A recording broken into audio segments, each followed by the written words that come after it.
நண்பர்களே, இப்போது போர் வெறும் எல்லையில் நிற்கும் படைவீரர்களின் கைகளில் மட்டும் நடக்கவில்லை. இன்று போர் மூளையுடன், தொழில்நுட்பத்துடன், சாமர்த்தியத்துடன் நடக்கிறது. எதிரி இனி டாங்குகளை எடுத்துக்கொண்டு முன்னே வரமாட்டான். அவன் அமைதியாக வானத்திலிருந்து தாக்குவான். அது தெரியாது, கேட்காது, புரிந்து கொள்ளும் முன்பே சேதம் ஏற்பட்டிருக்கும். அதனால்தான் ட்ரோன்கள் இப்போது இந்தியாவின் பாதுகாப்புக்கு மிக ஆபத்தான சவாலாக மாறியுள்ளன. சில ஆண்டுகளுக்கு முன்பு வரை ட்ரோன்கள் வீடியோக்களை எடுப்பதற்கோ அல்லது கண்காணிப்பதற்கோ மட்டுமே பயன்பட்டன. ஆனால் இப்போது அவையே ஆயுதங்களாக மாறியுள்ளன. சிறியவை, மலிவானவை, மிக ஆபத்தானவை. எதிரி அவற்றை எல்லை தாண்டி அனுப்புவான். அவற்றில் கேமராக்களை வைத்து வெடிமருந்துகளை கட்டி நொடிகளில் தாக்குதல் நடத்திவிடுவான். அதனால்தான் இந்தியா தனது பாதுகாப்பு உத்தியை முழுமையாக மாற்றிக்கொள்ள வேண்டியிருந்தது. 2021 ஆம் ஆண்டில் ஜம்மு விமானப்படை நிலையத்தில் நடந்த ட்ரோன் தாக்குதல் இந்தியாவுக்கு பெரிய எச்சரிக்கையாக நின்றது. அந்த தாக்குதல் சிறியதாக இருந்தாலும் அதன் செய்தி மிகப்பெரியது. விசாரணையில் தெரியவந்தது, இது சாதாரண குற்றம் அல்ல, நன்றாக யோசித்து செய்த திட்டம். ட்ரோன்கள் மிக குறைந்த உயரத்தில் பறக்கின்றன. அதனால் ரேடாருக்கு பிடிபடாது. அவை எடை குறைவாக இருக்கும். அதனால் சாதாரண ஆயுதங்களால் கீழே தள்ளுவது கடினம். அப்போதுதான் இந்தியாவின் பாதுகாப்பு அமைப்புகள் உணர்ந்தன, பழைய முறைகளை மட்டும் சார்ந்திருந்தால் எதிர்காலத்தில் ஆபத்து இன்னும் அதிகமாகும் என்று. அதனால்தான் இந்தியா புதிய இயந்திரங்களை வாங்குவது மட்டுமல்ல, சிந்தனை முறையையே மாற்ற வேண்டும் என்று முடிவு செய்தது. வேறொரு வகையான, இன்னும் திறமையான வழியை தேடியது. அப்படி கவனம் விழுந்தது இயற்கையின் மிக கொடூரமான வேட்டைக்காரன் மீது, கழுகுகள் மீது. கழுகு சாதாரண பறவை அல்ல. அதன் கண்கள் மிக சக்தி வாய்ந்தவை. கிலோமீட்டர்கள் தொலைவில் பறக்கும் சிறிய பொருளையும் தெளிவாக பார்க்கும். அதன் நகங்கள் மிக வலிமையானவை. தனது எடையை விட பல மடங்கு அதிக எடையுள்ள வேட்டையை வானத்தில் பிடிக்கும். அது மட்டுமல்ல, அதன் பதிலளிக்கும் நேரம் மிக குறைவு. இயந்திரத்துக்கு உத்தரவு வரும் அளவுக்கு நேரம் எடுக்கும். ஆனால் கழுகு நொடியில் தாக்கிவிடும். இந்தியா யோசித்தது, எதிரி ட்ரோன்களை அனுப்புகிறான் என்றால் ட்ரோன்களுக்கு பதில் ரேடாருக்கு தெரியாத, ஜாமரால் நிறுத்த முடியாத, மென்பொருளால் ஹேக் ஆகாத வகையில் கொடுக்க வேண்டும். அப்படி கழுகுகளை இராணுவ பாதுகாப்பு அமைப்பில் பகுதியாக்கும் வழி திறந்தது. எப்போதோ நாய்க்கூட்டத்தை இராணுவத்தில் சேர்த்தது போல. முதலில் பலரும் கேள்விகள் கேட்டனர், நாய்கள் எப்படி இராணுவத்தில் பகுதியாகும் என்று. ஆனால் இப்போது அந்த நாய்க்கூட்டம் குண்டு கண்டுபிடிப்பு, தேடுதல் நடவடிக்கைகள், பயங்கரவாத எதிர்ப்பு திட்டங்களில் மிக நம்பகமான தோழர்களாக நிற்கின்றன. அதேபோல இப்போது கழுகுகளுக்கும் புதிய பொறுப்பு கொடுக்கப்படுகிறது. இந்தியாவில் இந்த அலகுக்கு கருட் ஸ்குவாட் என்று பெயரிட்டுள்ளனர். இதன் பயிற்சி சாதாரண இடங்களில் அல்ல, சிறப்பு உளவு, பாதுகாப்பு அகாடமிகளில் நடக்கிறது. முதலில் இந்த கழுகுகளை விவிஐபி களின் இயக்கங்களின் போது பயன்படுத்தினர். அங்கு எந்த சந்தேகமான ட்ரோனையும் உடனடியாக பிடிப்பது மிக அவசியம். அங்கிருந்து வந்த முடிவுகள் அதிகாரிகளை ஆச்சரியப்படுத்தின. கழுகுகள் வானத்தில் பறக்கும் ட்ரோனை அடையாளம் கண்டு நகங்களால் பிடித்து கீழே கொண்டு வந்தன. ஒரு தோட்டாவும் சுடவில்லை, ஒரு வெடிப்பும் இல்லை. சாதாரண மக்களுக்கு எந்த ஆபத்தும் வரவில்லை. அதனால்தான் இப்போது இந்த அமைப்பை இன்னும் முன்னே கொண்டு செல்ல தயாரிப்புகள் நடக்கின்றன. ஆனால் இது எவ்வளவு உற்சாகமாக தோன்றுகிறதோ அவ்வளவு கடினமானதும் கூட. கழுகுகளுக்கு பயிற்சி கொடுப்பது இயந்திரத்தை புரோகிராம் செய்வது போல அல்ல. ஒவ்வொரு கழுகின் இயல்பும் வேறுபட்டது. முதலாவது, அவற்றை மனிதர்களுடன் சௌகரியமாக இருக்கச் செய்கின்றனர், இராணுவ வீரர்கள் முன்னிலையில் பயப்படாமல்.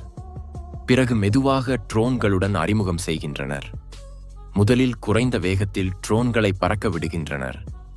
அந்த கழுகு ஆர்வம் காட்டினால் அதன் பதிலை பார்த்து வேலை செய்கின்றனர். பயிற்சி முன்னே செல்லச் செல்ல ட்ரோன் வேகம், உயரம் இரண்டையும் அதிகரிக்கின்றனர். பயிற்சியாளர்கள் எப்போதும் கவனமாக இருக்க வேண்டும். கழுகு சோர்வடையக்கூடாது, அதன் கவனம் தவறக்கூடாது, தவறான இலக்கை பிடிக்கக்கூடாது. விலங்கு உரிமை ஆர்வலர்கள் இந்த முடிவு குறித்து கேள்விகள் எழுப்பினர். கழுகுகள் விரைவில் ஏமாற்றம் அடையலாம் என்றனர். ஆனால் இராணுவத்தின் பதில் தெளிவாக உள்ளது.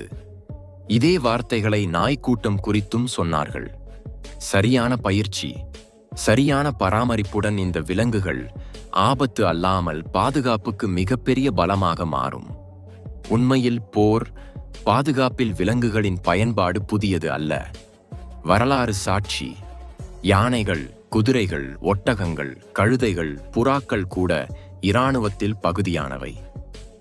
இப்போது வித்தியாசம் ஒன்றே, போர்க்களம் மாறியுள்ளது. ஆபத்து வானத்திலிருந்து வருகிறது. உலகில் பல நாடுகள் ஏற்கனவே கழுகுகளை ஆன்டி ட்ரோன் அமைப்பாக ஏற்றுக்கொண்டுள்ளன. நெதர்லாந்து, பிரான்ஸ் போன்ற நாடுகள் இந்த முறை மலிவானது, மிக திறமையானது என்று நிரூபித்துள்ளன. இந்தியா அந்த அனுபவங்களிலிருந்து கற்று தனது சூழலுக்கு ஏற்றவாறு இதை செயல்படுத்தத் தொடங்கியுள்ளது.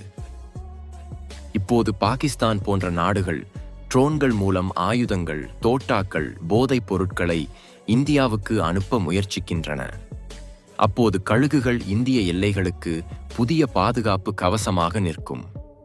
இது வெறும் பாதுகாப்பு சோதனை மட்டுமல்ல, எதிர்கால போருக்கு தயாரிப்பு. இந்த கதை வெறும் கழுகுகளுடையது மட்டுமல்ல, இது அந்த இந்தியாவின் கதை. ஒவ்வொரு மாறும் ஆபத்தில் தன்னை தானே மாற்றிக்கொள்ளும் நாட்டின் கதை. இது காட்டுகிறது, இந்தியா இப்போது ஒவ்வொரு தாக்குதலுக்கும் தோட்டாவால் அல்ல, மூளையால் பதில் கொடுக்கிறது. அதனால்தான் எதிரி இப்போது இந்திய இராணுவத்திலிருந்து அல்ல, இந்திய உத்தியிலிருந்தும் பயப்படுகிறான்.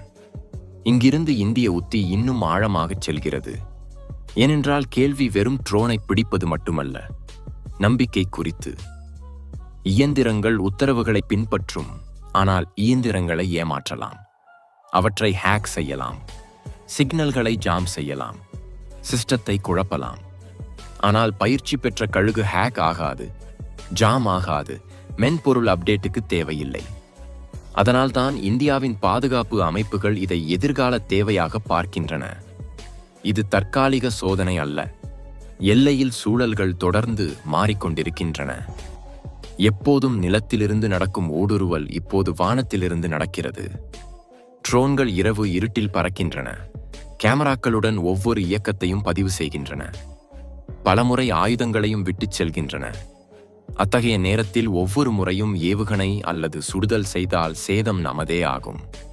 இங்கு கழுகுகள் சரியான தீர்வாக நிற்கின்றன. அவை சத்தம் செய்யாது, யாரையும் பயமுறுத்தாது, சேதமில்லாமல் ஆபத்தை அகற்றும். மிக ஆர்வமூட்டும் விஷயம் என்னவென்றால், கழுகுகள் ட்ரோன் பிடிப்பதோடு நிற்காது. பயிற்சி நேரத்தில் அவற்றின் நினைவாற்றல், அடையாளம் காணும் திறனையும் வலுப்படுத்துகின்றனர். ஒரே இடத்தில் ஒரே ட்ரோன் மீண்டும் மீண்டும் தோன்றினால் அந்த முறையை நினைவில் வைத்துக் கொள்ளும். அதாவது அவை வெறும் தாக்குதல் செய்வது மட்டுமல்ல, ஆபத்தை புரிந்து கொள்வதையும் கற்றுக்கொள்ளும். இந்த திறன் எந்த இயந்திரத்தையும் விட முன்னிலையில் இருப்பதாகச் சொல்கின்றனர். ஆனால் பயிற்சி பயணம் எளிதல்ல. பலமுறை கழுகு இலக்கை தவறவிடும். பலமுறை ட்ரோனுக்கு பதிலாக வேறு பறக்கும் பொருள் நோக்கி கவனம் செல்லும். அதனால்தான் பயிற்சியாளர்களுக்கு அபார பொறுமை தேவை. ஒவ்வொரு கழுகுக்கும் வேறு வேறு விதத்தில் பயிற்சி கொடுக்கின்றனர். சில விரைவாக கற்றுக்கொள்ளும், சில நேரம் எடுத்துக்கொள்ளும். ஆனால் ஒரு முறை முழுமையாக பயிற்சி பெற்ற பின் அது தனது வேலையில் மிக துல்லியமாக நிரூபிக்கப்படும். அதே நேரத்தில் அதன் உடல் நலத்தையும் முழுமையாக கவனிக்கின்றனர்.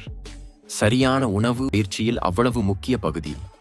இராணுவத்துக்கு தெரியும், கழுகு சோர்வடைந்தாலோ அல்லது உடல்நலம் குன்றினாலோ அது தனக்கே ஆபத்து சிக்கும். அதனால்தான் இங்கு வலுக்கட்டாயம் அல்ல, அறிவார்ந்தமாக வேலை செய்கின்றனர். சிலர் இந்த கேள்வியையும் கேட்கின்றனர், கழுகுகளை எல்லைகளில் பயன்படுத்துவார்களா? பதில் ஆம், ஆனால் படிப்படியாக. முதலில் உணர்திறன் பகுதிகளில் இருந்து தொடங்கும். ட்ரோன் தாக்குதல்கள் முன்பு நடந்த பகுதிகள். அங்கு கழுகுகள் கூடுதல் பாதுகாப்பு அடுக்காக வேலை செய்யும். தனியாக அல்ல, முழு பொறுப்பை எடுத்துக்கொள்ளாமல் மீதி அமைப்புகளுடன் இணைந்து. இதையும் புரிந்து கொள்ள வேண்டும், கழுகுகள் எந்த மந்திர தீர்வும் அல்ல. அவை ரேடார், ஜாமர், துப்பாக்கி அமைப்புகளின் இடத்துக்கு வராது. அவற்றை இன்னும் வலுப்படுத்தும். இயந்திரங்கள் தோல்வியடையும் இடத்தில் கழுகுகள் உதவும். கழுகுகள் வரம்புக்குட்பட்ட இடத்தில் தொழில்நுட்பம் முன்னே வரும். இந்த சமநிலையே இந்தியாவின் பாதுகாப்பு உத்தியை சிறப்பாக்குகிறது. உலகமெங்கும் இந்த மாதிரியில் கவனம் உள்ளது. பல நாடுகளுக்கு இந்த யோசனை புதியது அல்ல. ஆனால் இந்தியாவின் அளவு, தேவைகள் வேறு. இந்திய எல்லைகள் நீளமானவை, ஆபத்துக்கள் வேறுபட்டவை. எதிரி தொடர்ந்து முறைகளை மாற்றிக்கொண்டிருக்கிறான். அத்தகைய நேரத்தில் மலிவான, நீண்டகால, நம்பகமான தீர்வே அதிக காலம் வேலை செய்யும். இப்போது பாகிஸ்தான் ட்ரோன்கள் மூலம் ஆயுதங்கள், போதைப் பொருட்களை அனுப்ப முயற்சிக்கும் போது கழுகுகள் வெறும் பறவைகள் அல்ல. அவை இந்தியாவின் பார்வையாக, இந்தியாவின் நகங்களாக, இந்திய உத்தியின் பகுதியாக மாறும். எதிரிக்கு புரிகிறது, இனி வானமும் அவ்வளவு பாதுகாப்பானது அல்ல. அதனால்தான் இந்தியாவின் இந்த முடிவு இராணுவமானது மட்டுமல்ல, மனதளவிலானதும் கூட. எதிரிக்கு தனது ட்ரோன்கள் திரும்பி வராது என்று தெரிந்தால் பயம் பிறக்கும். போரில் பயம் பலமுறை ஆயுதத்தை விட அதிக தாக்கத்தை ஏற்படுத்தும். இந்த கதை இங்கேயோடு முடியாது. வரும் காலத்தில் இந்தியா ஆன்டி ட்ரோன் போரில் இன்னும் முன்னே செல்லும். கழுகுகள் அந்த மொத்த உத்தியில் ஒரு பகுதி மட்டுமே, ஆனால் மிக முக்கிய பகுதி. இது காட்டுகிறது, இந்தியா இப்போது ஒவ்வொரு ஆபத்துக்கும் தோட்டாவால் அல்ல, மூளையால் பதில் கொடுக்கிறது. அதனால்தான் இன்று இந்தியா வெறும் தனது எல்லைகளை பாதுகாப்பது மட்டுமல்ல, வரும் போர்களின் விதிகளையும் தானே எழுதுகிறது.